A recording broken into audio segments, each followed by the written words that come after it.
transmissão. Quem é da nossa plataforma, Pelotão de Frente, Essencial, professor, eu quero revisar. Eu já assisti às 81 missões, eu quero agora revisar com calma. Galera, a diferença de estudar antes do edital ser publicado é essa, a gente fica mais suave, a gente fica mais tranquilo. Quando sair o edital, reveja as lives que eu fazia no pós-edital 2018. A pegada é outra, é ritmo, é todo mundo frenético. Então, vamos lá, tratar desses dois temas em relação à pré-história em Pernambuco. Não vai ser uma aula completa, não tem como, beleza? O que a gente está fazendo é te direcionando, te ajudando, para quando você estudar, já vai direto na veia, vai saber o que vai cair. Então, pré-história de Pernambuco. Então, a pré-história de Pernambuco, eu destaquei dois grandes temas. A pré-história de Pernambuco eu coloquei, deixa eu ver a coisinha aqui que eu escolhi para a pré-história de Pernambuco, coloquei aqui um azulzinho, só para facilitar a tua didática, eu estou aqui desenvolvendo a tua memória fotográfica, para você lembrar essas fases. Então, olha, pré-história. Ah, o edital vem assim, bem bonitinho, professor? Não, o edital mistura tudo. Eu estou aqui te ajudando. É uma colaboração para a gente iniciar nesse voto de confiança que você está dando aqui à equipe do Estou Preparado, nosso canal. Vamos lá. O primeiro grande tema, o tema 1. Vamos lá, abordar o tema 1. A banca, sendo e a UPE, a perspectiva de abordagem aqui é sobre o que é a pré-história. Essa pré-história que a gente pode conceber numa visão tradicional, o pré quer dizer o quê? Significa o quê? Antes, prefixo antes. História, tudo aquilo que o homem faz. Numa visão positivista da história, essa fase é antes da invenção da escrita. Então, os grupos que estão nesse longo período na história de Pernambuco, porque eu considero tudo, a partir do momento que o homem vê o mundo, tem a consciência, passa a desenvolver relações, já está fazendo história. Isso independe da escrita. Agora, numa visão positivista, a história só passa a existir a partir da invenção da escrita. Logo, os povos desse período, há 6.000 anos, os grupos que ocuparam o território de Pernambuco há 6.000 anos, antes da chegada dos europeus, esses povos não têm o domínio da escrita. Logo, estavam na pré-história. Tem aquela perspectiva também pejorativa, pré-história, homens inferiores, sociedade inferior. A sociedade evoluída é a sociedade europeia, ali do século XVI. Então, qual é o foco aqui? É entender que o termo pré-história faz alusão a um período que a sociedade, que era de um modelo simples, não tinha a escrita. Se comunicava? Claro que se comunicava, até a fala, pessoal. Buscava outras maneiras também de desenvolver a comunicação, inclusive a pintura rupestre. Mas a escrita, códigos criados, que nós temos hoje, o alfabeto, aqui não tem a escrita. Mas esses grupos vão, né, encontrar outras maneiras para desenvolver a comunicação. Eu estou tendo essa compreensão, você também. Mas os europeus não tiveram. Por isso que esses povos dessa pré-história, dessa fase, serão chamados de selvagens. Selvagens. Sem cultura. Sem cultura. Povos inferiores. Nessa perspectiva, pessoal, é interessante, porque quando os europeus, e aí destacando Duarte Coelho, quando Duarte Coelho desembarca em Pernambuco, em março de 1535, a visão dos europeus era essa, de pessoas inferiores, de seres selvagens, que não falavam português, que não tinham acesso à cultura renascentista, à ciência. Então, nessa perspectiva, você já sabe o que vem a ser pré-história. Aí, o que a banca vai abordar? A ocupação. O grande objetivo é entender que essa configuração que Pernambuco tem hoje, vamos imaginar, pessoal, vamos imaginar aqui Pernambuco. Esse mapinha aqui, né? Uma ilustração, Pernambuco. O que a banca vai explorar e ser da UPE, a UPE de imediato vai buscar essa reflexão. A ocupação de Pernambuco começou no século XVI ou bem antes? A gente vai colocar bem antes dos europeus. Esse é o grande objetivo. Que a história de Pernambuco não começa com a chegada de Duarte Coelho ou as expedições entre 1501 e 1530, expedições de Gonçalo Coelho, a exploração do pau-brasil, destacando Fernão ou Fernando de Noronha. Não. O que a banca quer que a gente entenda que antes de 1500, que é aquela famosa descoberta do Brasil, que não foi descoberta, foi ocupação, bem antes, esse território era ocupado por pessoas que possuem a cultura, um modo de vida. Como é que eu sei disso? É aqui que a banca vai explorar os sítios arqueológicos. Olha que bênção. Aí a banca, de repente, escolhida mais uma vez, e a UPE. Aí saiu edital em setembro. Aí o mesmo conteúdo. Aí você, amigo, você, amiga, já está bem à frente. Você já está bem à frente. E esse é o propósito. Esse é o propósito. Antecipar. A gente já sabe que o concurso vai rolar. Já foi autorizado. Já tem comissão formada. É estudar. Esse é um tema favorito. Favoritaço. O senhor apostaria nesse tema mais uma vez? Com certeza. Com certeza. Esse tema é favoritaço. E, repetindo o edital, repetindo o conteúdo, a gente deve ter uma questão com essa temática. Professor, o que são sítios arqueológicos? Sítios, áreas arqueológicos. Aí vem a arqueologia. Para chegar a essa análise de que o Agreste era ocupado há alguns milhares de anos, 6.000 anos, vamos colocar assim, há uma pesquisa densa, há uma pesquisa intensa e a utilização justamente de um trabalho multidisciplinar. Então, a arqueologia é uma das disciplinas, que vai estudar justamente essa relação entre a cultura material e as sociedades estabelecidas na longa duração. No caso, Vale do Catimbau, a arqueologia vai realizar uma série de pesquisas e vai trazer análises, porque justamente a arqueologia estuda as culturas e os modos de vida das diferentes sociedades humanas. Ah, professor, isso só em relação a milhares de anos? A arqueologia pode estudar, por exemplo, o período holandês, ok? Claro que o destaque aqui fica para esses sítios arqueológicos, que em Pernambuco são centenas de sítios arqueológicos, e claro, a banca pode explorar alguns, que eu já coloquei os principais sítios arqueológicos. A banca pode citar, pode pedir a localização desses sítios arqueológicos, tudo isso que a gente já alertou a vocês e vai voltar a alertar. Então, a banca, ao tratar de sítios arqueológicos, vem trazer qual o papel da arqueologia. Qual o papel da arqueologia? A arqueologia, que é a ciência que estuda os vestígios materiais da presença humana em Pernambuco. Ah, professor, isso há quantos anos? 6.000 anos, 11.000 anos, ok? Já o sítio arqueológico, então, é um local. É um local onde se encontram registros. Então, local com vestígios.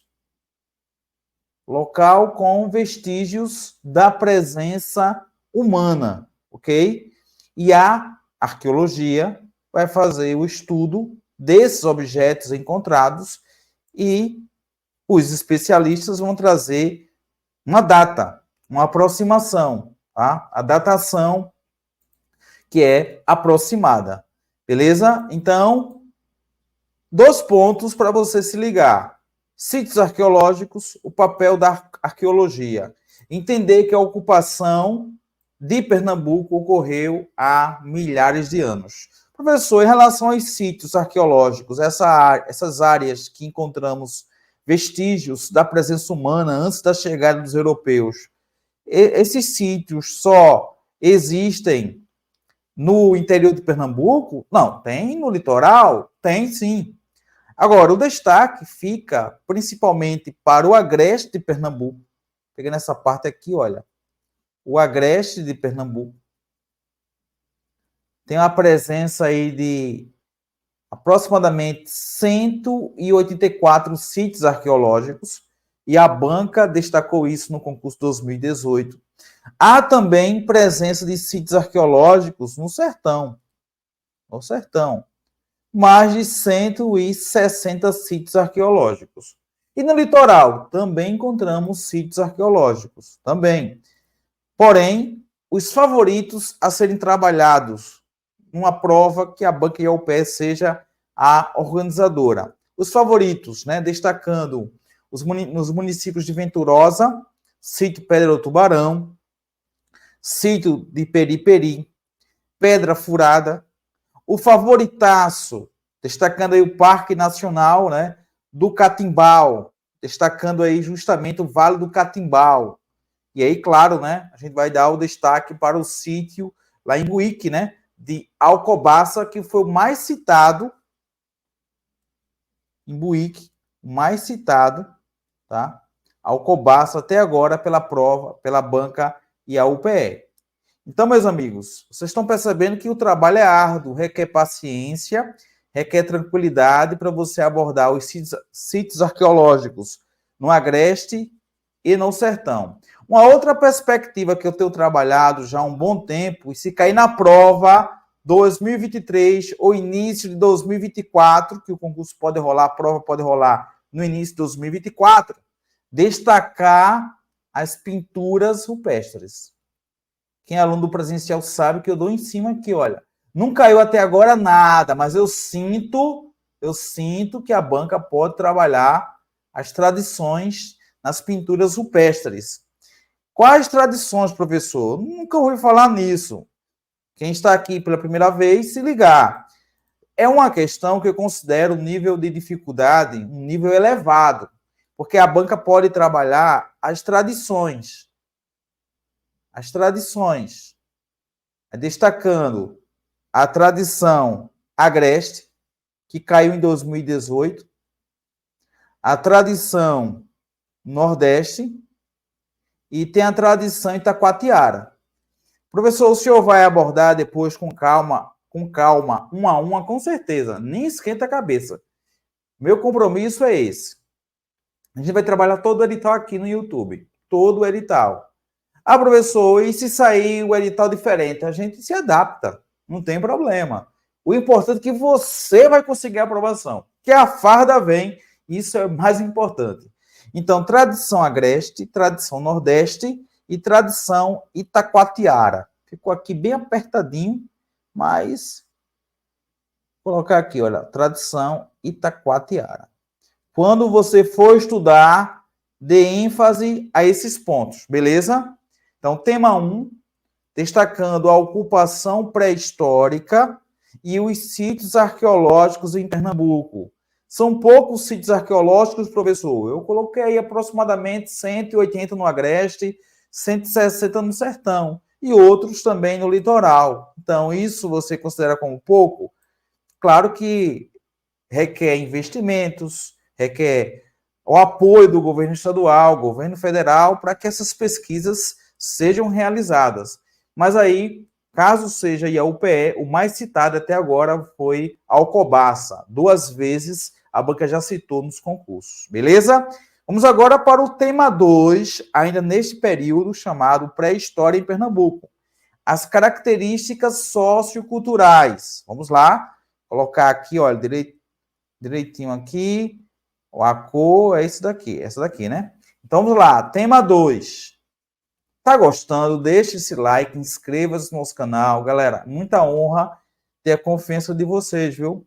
Em 2018, foram mais de 250 guerreiros e guerreiras que estudaram por aqui, estudaram pela plataforma e conseguiram, e hoje estão trabalhando aí, né? Estão com a farda, e esse é o nosso objetivo. Vamos lá. Tema 2. Tema 2, a banca pode colocar indiretamente.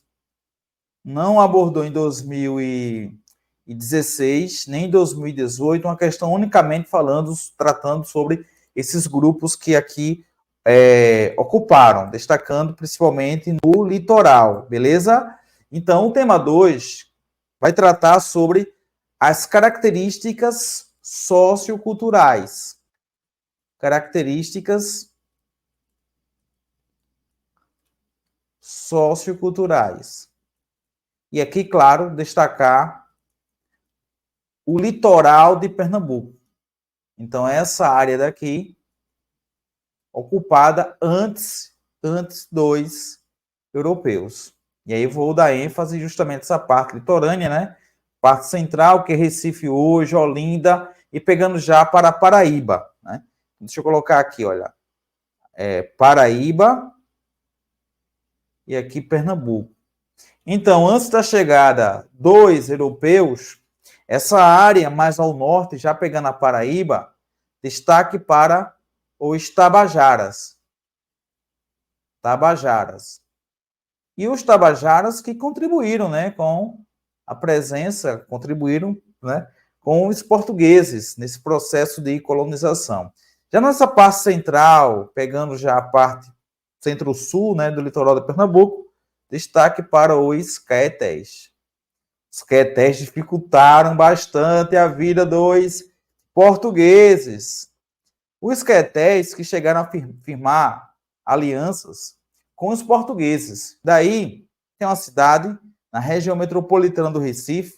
Quem está estudando agora para o concurso vai se ligar, né? Olinda. Tem uma expressão, né, maié, que provavelmente essa expressão, Rio dos Franceses. Rio dos Franceses. Galera, Rio dos Franceses, essa expressão maié, que é a expressão marim. Marim dos Caetés. Olinda é conhecida como Marim dos Caetés, em referência à ocupação dessa área antes da chegada dos europeus. Os Caetés dificultaram bastante a vida de Duarte Coelho, viu? Eles ofereceram resistência nessa ocupação. Ah, professor, mas o edital cobrava o quê? As características socioculturais, sim. Mas eu estou trazendo uma característica dos Caetés. Grupos que ofereceram resistência à presença dos portugueses e que firmaram acordo, que firmaram em aliança com os franceses. Uma sociedade simples, sociedade sem a escrita, sociedade sem essa complexidade que existe hoje em nossa sociedade através das instituições, mas que havia funções distintas, tipo o papel do idoso naquela tribo, naquela comunidade, o papel do homem, o papel da mulher, e, claro, né, destacar a prática da antropofagia ou canibalismo.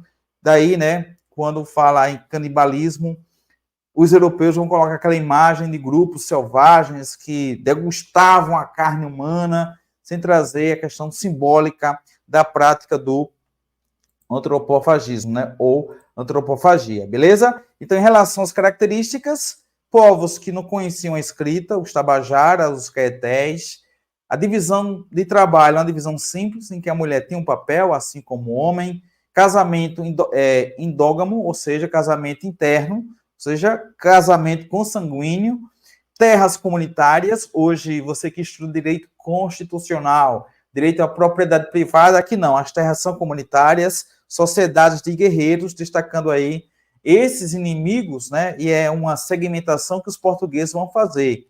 O tronco comum desses grupos, pessoal, o tronco comum é o tronco tupi. É o tronco tupi. Só que, pela relação que vai ser desenvolvida, o amigo dos portugueses é o tupi. Então, vamos colocar aqui aliados dos portugueses.